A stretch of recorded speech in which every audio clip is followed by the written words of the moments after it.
ভেজে নেওয়া হয়েছে। হ্যালো এভরিওয়ান, আসসালামু আলাইকুম। রন্ধনঘর কিচেনে আপনাদের আর একবার স্বাগত জানাচ্ছি। আজকে একটি নতুন রেসিপি নিয়ে চলে আসলাম।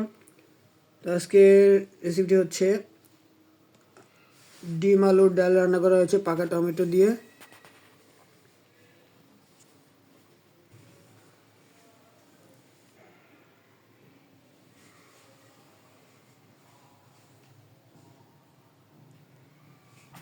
আজকের এই ডিম আলুর ডালের তরকারিটা ডিম আগে ভেজে নেওয়া হয়েছে, সিদ্ধ ডিম ব্যবহার করা হয়নি।